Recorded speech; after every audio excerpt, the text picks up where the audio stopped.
This is how I used to look when I was much younger. So I think I can say Sabah al-Khair. And what I'm going to do is try to answer the questions that were put to me in the briefing for this in a way which I hope makes sense. So if we can get the presentation to start. Here is the question, and I can make this very short by saying the answer is yes. A very firm yes, because let's face it, we have plenty of experience of surviving different things, and that experience should help us for the future. But let's go backwards a bit. I was trying to do this thematically with the particular letters of the alphabet, and I thought there might be 4 letters of the alphabet that characterized the previous 2 centuries of advance, starting with steam. But then you had synthetics coming up as a new form of chemical, which was used in all kinds of things, turning into plastics. We had the space age in the 1960s, 1970s, even the 1950s if you count the Russians. And in the last 40, 50 years, silicon. But I want to add one further S to all of this, which is immense social change. Social change characterized by differences in how populations evolve, class systems breaking down, new forms of governance arising, all of this as part of a rate of change which has been phenomenal over particularly the last 50 to 100 years. So we know change can happen. Clinton, or rather one of his advisors, the so-called Ragin' Cajun, asserted that it's really the economy you have to worry about. But it isn't just the economy. Growth matters, yes, certainly growth matters. But think of all these other things that people want. They want identities. Identities across the world, whether it's a Dubai identity, Iranian identity, all kinds of identities matter in different areas. Fairness comes into it because we believe in equality in many cases. Maybe not too much equality because it damages things, but equality is a form of fairness. Health and security, these are other areas that we want to look at. And when we talk about regulation, the regulation that matters most is one which does things well, not badly. If regulation gets in the way, it's seen as pernicious. It's not something we're in favor of. If regulation is well conceived, we have an entirely different story. So that's setting the tone for what might be happening. And if you think of turning points arise for all kinds of reasons. The worst kind, you can see here on the left of the slide, you have wars, other kinds of conflicts. But even wars and conflicts, which might be immensely damaging in their own right, can still do things like stimulate technology. They can enable us to invent better institutions aimed at governing in ways which didn't seem possible even a few years previously.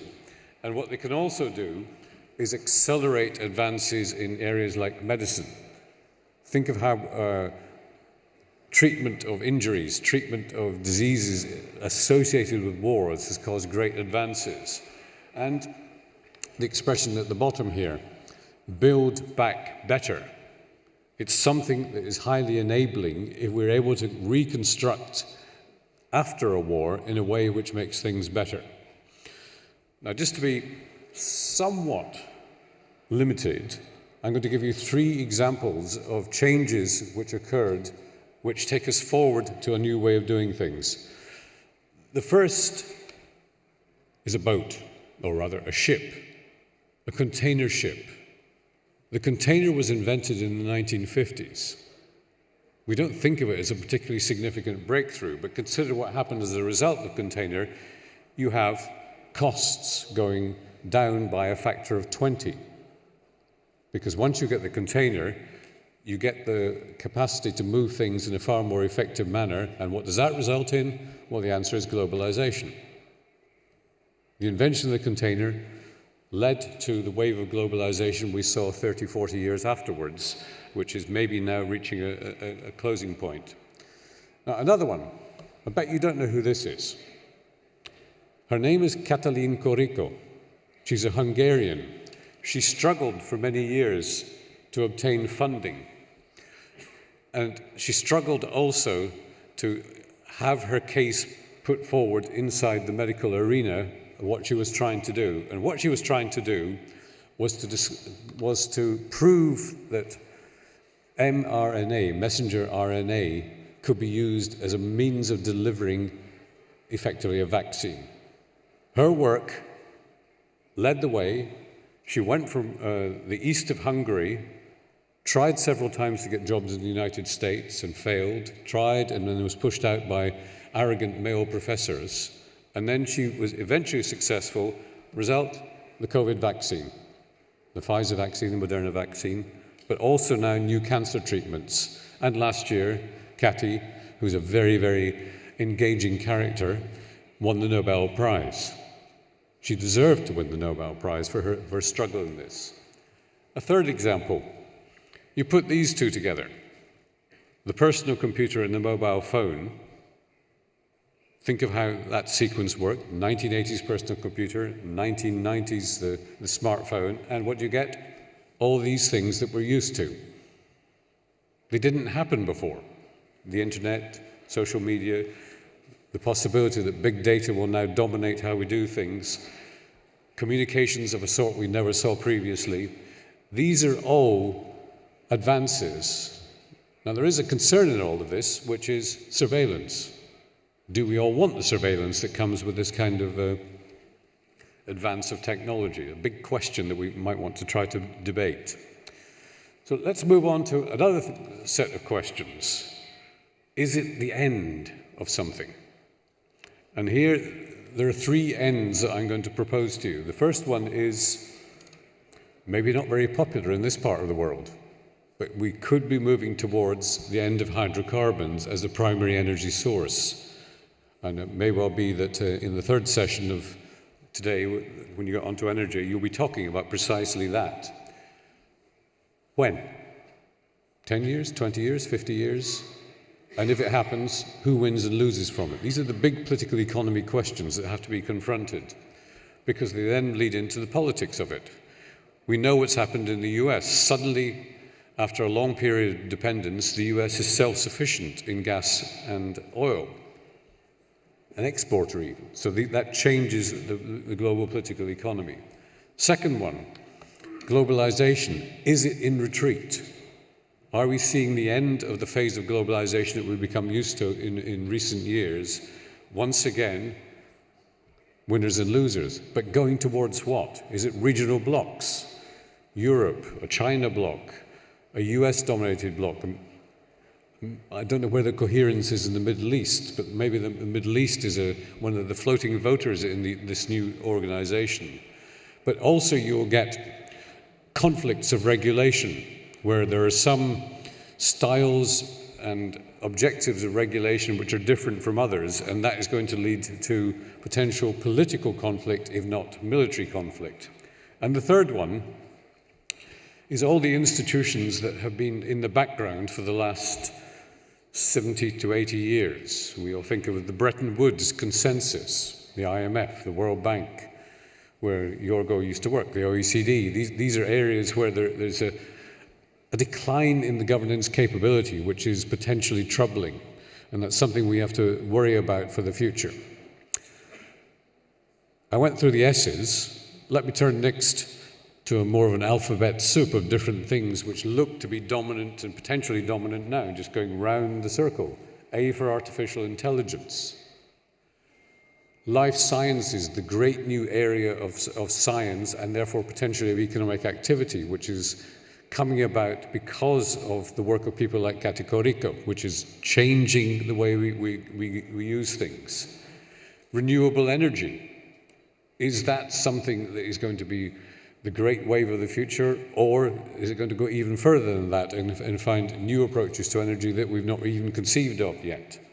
Materials of different sorts, materials that enable things to happen that we weren't used to in the past, but also more negatively, water shortages and climate change, These are things that are going to be very significant in political developments in the coming years. Therefore, we have to think about their consequences in shaping the world we're coming to live in.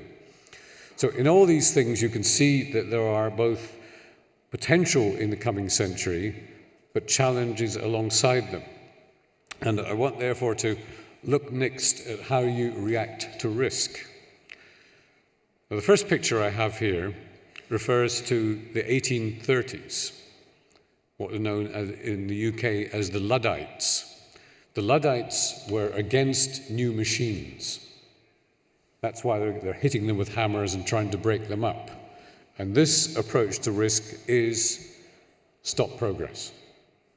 Progress damages us. Progress damages the workers who are used to those machines in the past. Therefore, we don't want them to continue.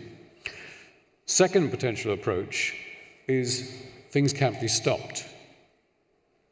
If you look at what's happening here, the early automotion or the early kinds of robots were doing very limited things, but they keep progressing. And we can't really anticipate even how to stop them. The third one, you think about it, there can be solutions. When COVID struck 4 years ago, would you have imagined that the rollout of vaccines would happen so rapidly, so much so that it eventually stopped the pandemic in its tracks far more effectively than it might have done 100 years previously? This is something that is an approach to risk, is that you have to accept that there are risks and run with them. And then the fourth one, worry about it or see how you can exploit it best. That seems to me to characterize artificial intelligence.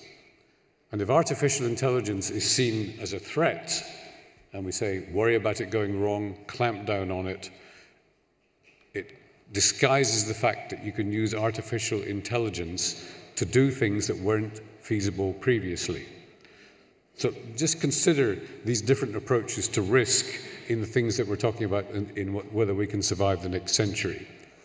Now, two interesting examples here of current challenges facing the world.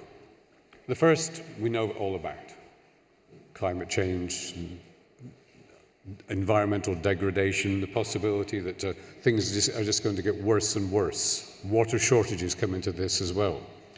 But you have collective agreements. And what you also have is the possibility to innovate. Innovation, in many cases, is the cure or the solution to the grand problems we're currently facing. One other one that affects quite a number of societies, from much of Western Europe to Japan to China, is demography. Now, what do you do with demography? If you have an aging population, you know that you need some form of younger population to keep things going, to service that population as it ages. And one answer is immigration. Or it can be reform of the welfare state. Two very unpopular topics in many countries, but there are ways in which you can use immigration and changing the welfare state to make progress. But you also have one thing that is going on as we speak in Japan, and that is the advent of the robot. The robot caring for older people. That's something which is potentially quite interesting to watch, because we didn't think of it. Robots don't interact socially with people, do they? Well, maybe they do. Look at the second picture there. The robot is leading the dance of the older people. So, to enable some time for questions and answers, as demanded by our imperious chair, let me finish by giving two assessments. I said at the beginning there are risks. There are these uncertainties. I guess many of you will remember what Don Rumsfeld said about unknown unknowns and all the rest of it. So we have all of this. But the second part of this is also worth bearing in mind. Opportunities exist. We need to take these opportunities, find ways of regulating them, and that puts the onus on global political leaders to lead and not to pander to populism or other sorts of things. Now, for those of you who don't know, the Roosevelt quote is that we have nothing to fear but fear itself. I looked it up and found that it originated with the French philosopher Montaigne, who said, "He who fears he shall suffer already suffers what he fears." Shukran.